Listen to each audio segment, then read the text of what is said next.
저는 평생 불과 싸우며 살아왔습니다. 불길은 제 두려움이 아니라 제 운명이었습니다. 사람들이 도망치는 그 길로 저는 뛰어들었고 울부짖는 아이를 품에 안아 나오며 제 삶의 의미를 확인했습니다. 연기에 절어 하루에도 몇 번씩 기침을 쏟아냈지만 그 속에서 저는 제 존재 가치를 느꼈습니다. 30이 훌쩍 넘어 만난 아내는 제게 처음으로 집이라는 단어를 느끼게 해준 사람입니다.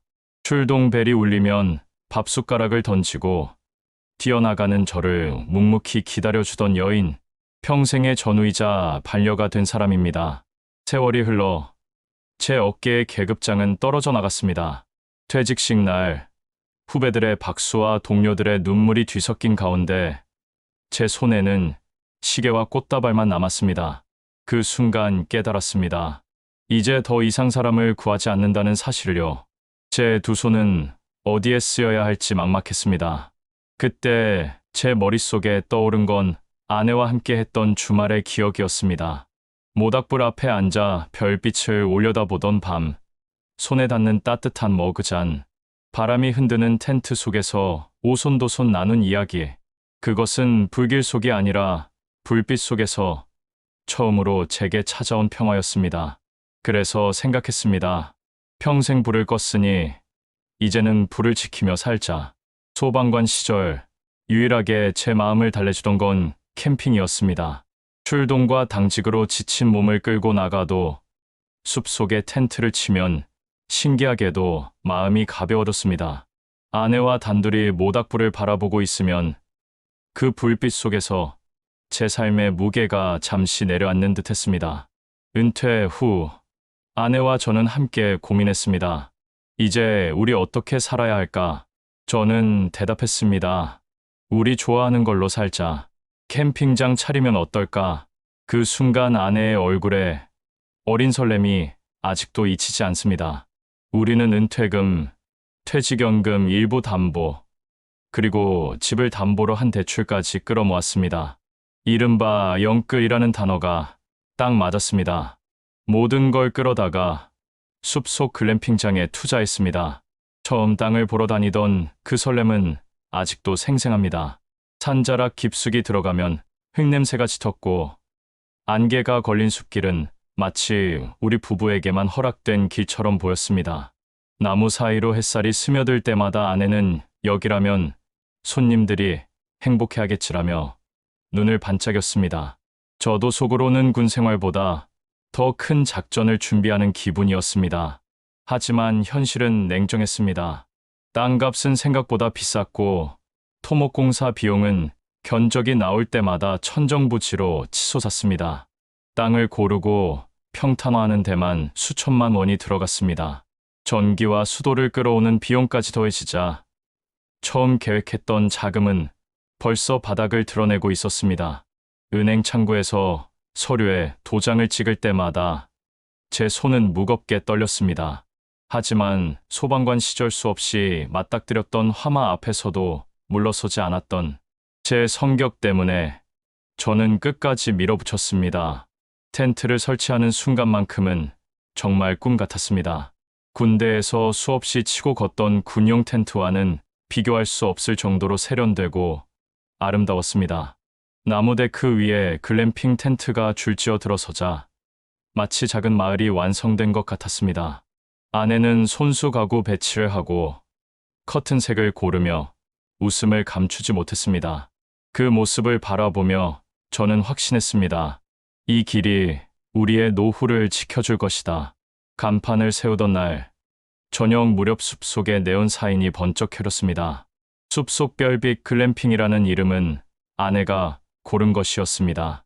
그 글자가 불빛을 뿜어내는 순간, 우리는 서로 손을 꼭 잡았습니다.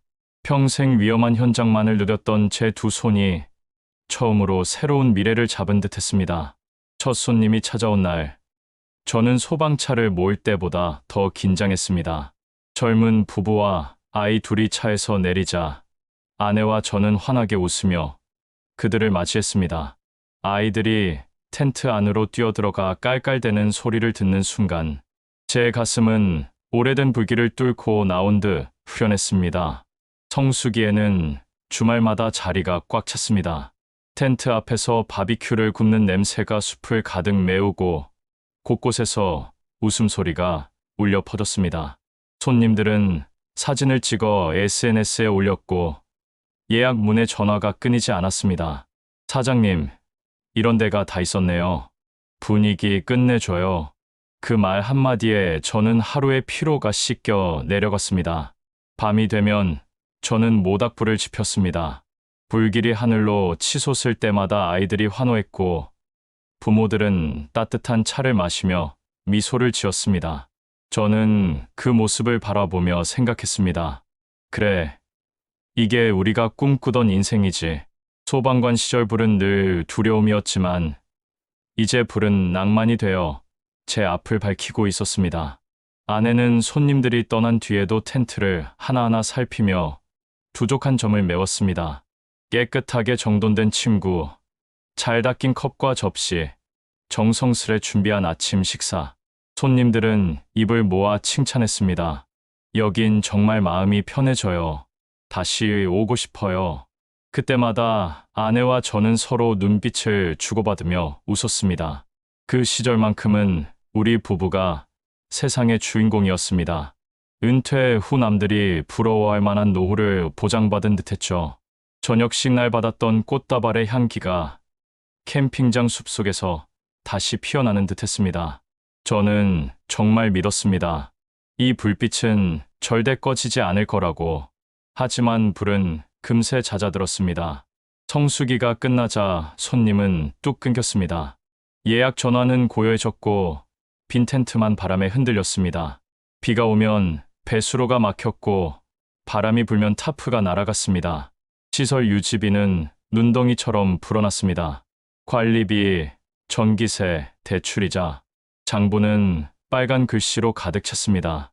아내와 눈이 마주칠 때마다 서로 말없이 한숨만 내쉬었습니다. 누군가 불길 속에 갇혀 있다면 제가 뛰어들었겠지만 이번엔 저와 아내가 불길 속에 갇혀 있었습니다. 구해줄 이는 아무도 없었습니다. 겨울은 잔인했습니다. 눈이 쌓이면 데크가 부서지고 난방비가 치솟았습니다. 손님은 단 한 팀도 없는데 매달 갚아야 할 돈은 늘어났습니다. 저는 낮에는 주변 공사장 막노동을 나갔습니다. 밤에는 캠핑장 화로 앞에 앉아 텅 빈 텐트를 바라봤습니다. 불길을 지키겠다던 다짐은 이제 제 자신을 태우는 불길로 바뀌었습니다. 아내는 말없이 장보를 정리하다가 눈물을 훔쳤습니다. 그 눈물은 불보다 더 뜨겁게 제 가슴을 태웠습니다. 결국 우리는 캠핑장을 정리했습니다. 모든 것을 잃었습니다. 남은 건 산더미 같은 빛과 불 꺼진 텐트뿐이었습니다. 하지만 인생은 불길처럼 예측 불가능합니다. 모든 걸 내려놓고 나서야 뜻밖의 길이 보였습니다. 저는 지금 장례식장 장의차 운전기사로 일하고 있습니다. 생전 불 속에서 사람을 구했고 이제는 세상을 떠나는 이들을 마지막 길까지 안전하게 모시는 일을 하고 있습니다. 아이러니하죠. 불 속에서 생명을 지켰던 제가 이제는 마지막 불빛을 배웅하는 일을 하고 있다니. 하지만 이상하게도 이 일은 제 마음을 차분히 가라앉혀 줍니다.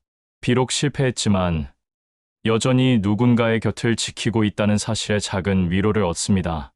사람은 누구나 두 번째 인생을 꿈꿉니다. 하지만 그 불씨를 피울 땐 반드시 현실의 바람과 비를 계산해야 합니다.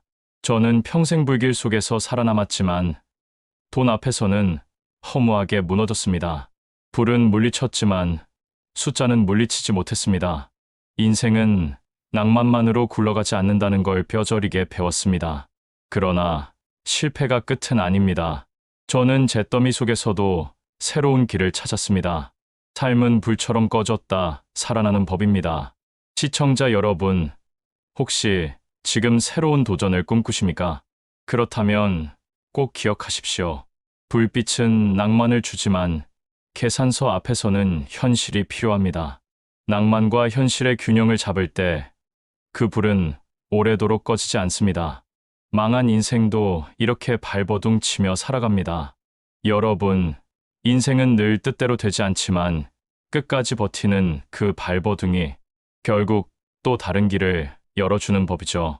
혹시 지금 힘든 시간을 지나고 계신가요? 그렇다면 제 이야기가 작은 위로가 되길 바랍니다. 오늘의 사연이 마음에 닿았다면 구독과 좋아요, 알림 설정 부탁드립니다. 여러분의 응원 한 번이 저 같은 사람에게 큰 힘이 됩니다.